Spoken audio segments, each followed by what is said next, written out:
It is the Jim and Terry Show coming to you from the Hobbit Hole studio in Bobcaygeon. I'm one of your hosts, Terry, and with me is my good friend and controversial buddy in bad times, the Jim. The Jim. Let's begin and dedicate the show to Alan Blanchard. Yeah. Alan, if you're listening, we got your call. We were just about to press record when... That's a good imitation. You got good ears to that. Was Jim's phone ringing, and lo and behold, it's as predictable as P-E-I-L. Rain every time you plan a picnic or your backyard family do. It's predictable. Alan Blanchard is on the phone. I said, Alan, every Thursday, which has been like this for years upon years upon years, every Thursday, every single one, I'm in a studio recording a show, and you call me. Every time. And it just went right over his head. And he had no clue. Guess what, Jim? Guess what? Yeah, ignoring that you were even talking. Yeah. So it's just about disclosure. He needs to pick up the phone and know that somebody's at the end who will listen, and he just needs to talk. Yeah, he's a good guy. He's a good guy. Yeah. So here's the show dedicated to Alan Blanchard and PEI, you said? PEI, yeah. And every Thursday, Jim's phone either vibrates or rings, depending on what you got it set on. Yeah. This time we heard the ring and the call came in. And this time I took it. And this time you took it, and it was Alan was doing okay, but a little oblivious to the notion that it's Thursday, and if it's Thursday, Jim is in the Hobbit Hole studio in Bobcaygeon, which is not in PEI. Thursday. Every Thursday. There we go. Well, life, we think, is revolving around the Hobbit Hole. It is not revolving around the Hobbit Hole for a lot of other people. I have all kinds of people try to get... Well, you heard the phone ringing when that was written. Yes. So there's a message there for you? Well, I think it's just one of those calls. I'm going to... Well, you call it a spam. Yeah, I'm thinking it's the church, too, because goodness knows the church always tried to get a hold of you on your exit from here to get you to go to the church or do something at the church. Yeah, I can't. So, I'm in Bobcaygeon. Oh, yeah.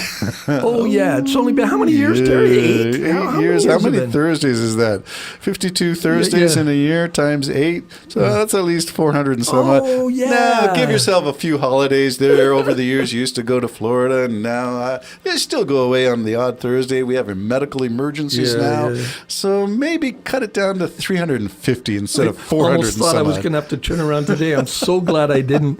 There was a squealing coming like you wouldn't believe. Like that. And I went, oh, frig, something wrong with my tire.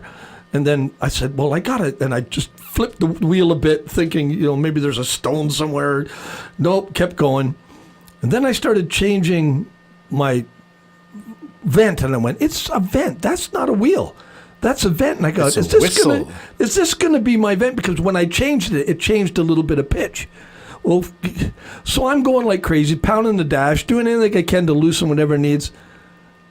And then I go, flick the window, and it was just down a fraction. That was causing all the trouble. I thought I was going to have to turn around, go to a mechanic who would have ripped me off for hundreds of dollars to fix this squeak, which was just the window down. And he would have just put the window up after he'd solved the problem and said, okay, can I have a few $100 for that? Yeah, you need all 4 tires Alfred replaced. D. Cadenza, Alfredo, whatever it's called, that your patented line of parts that are glossy and... Alfonso D. Credenza. There you go. With the side woofers and tweeters. Okay, this is our final podcast. Anything that we have not talked about that you've heard that we haven't covered so far this week?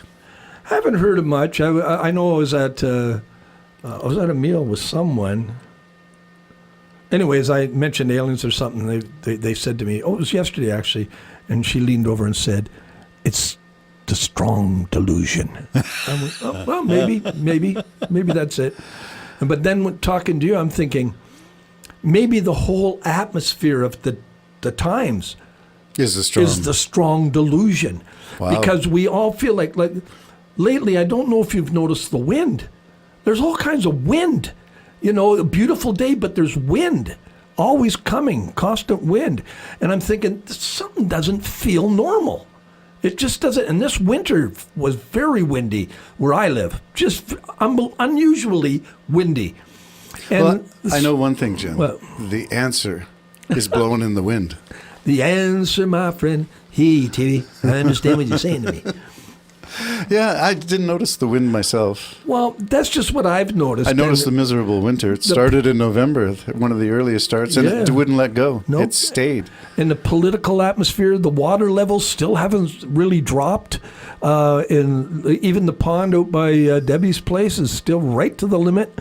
It just feels weird. And yet there's a drought in New Brunswick when I speak to, here's a shout out to Professor Gary Waite.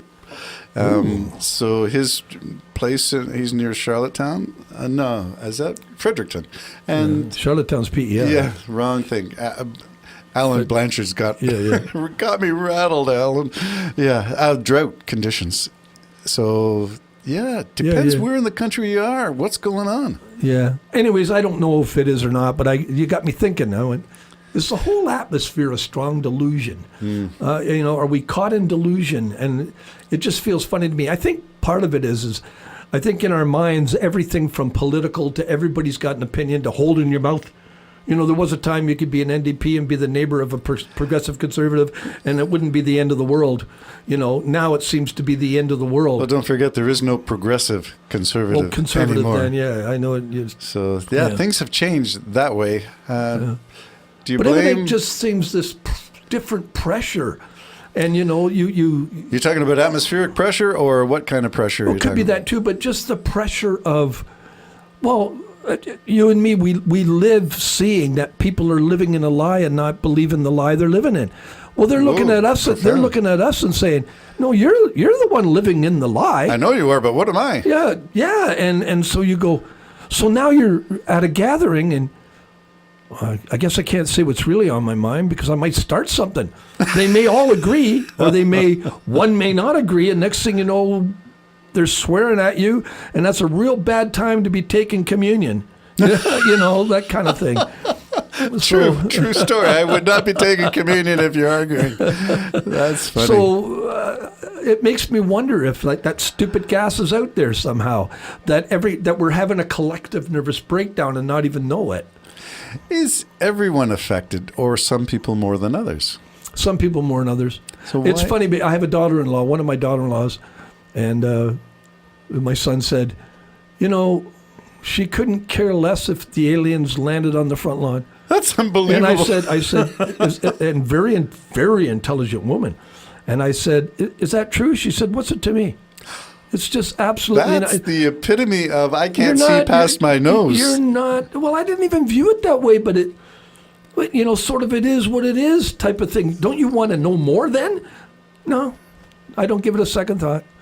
And some people what don't is that give it a to second me thought. Was the question? Yeah, what's that to me? I mean, the answer. That was I the could answer. drive a truck through that answer to that question. Really? You're going to use that to what? That was the answer, and a very brilliant human being. Very brilliant.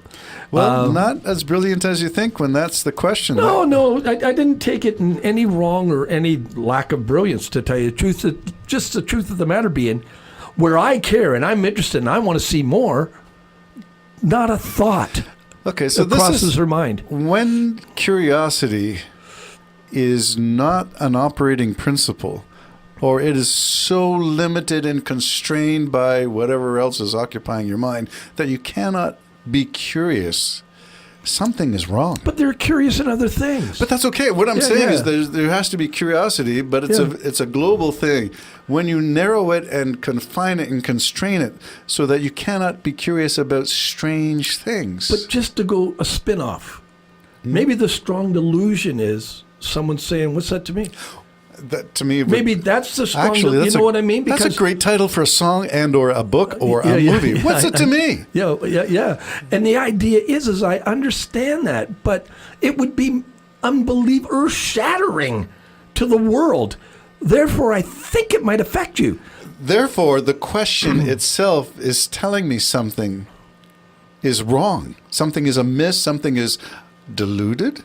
I'm not sure what the word is. But I don't know what it is. I don't know what it is. Think we're But it's there because you heard the question. We're sort of living in this atmosphere of, even the strong delusion of everybody thinking that somehow they're going to advance to a greater level of intelligence and you're not going there, that you're missing out. Well, in this case, it's me who's in the strong illusion because I don't care for that. You know what I mean? I'm the one that now is saying, What's that to me?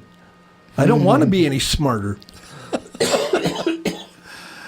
Well, I care only with the notion of is 2 + 2 still equaling 4? Is 1 + 1 still 2? What are the basic facts of any issue? And for me, that the empirical method, the scientific method, is the only thing that we've got that's predictable, that we can say, well, if this is true, then let's predict that will be true. If that's not true, change our model and predict it until we get some ability. Science allows us to predict, and that is important to humanity. So if aliens are here, it allows us to predict a very different kind of future than if aliens are not here. I just wonder where it's all going to go. Maybe nowhere. Maybe it's me having the I got a feeling it's not going to collapsation. I don't know. It's going to change everything.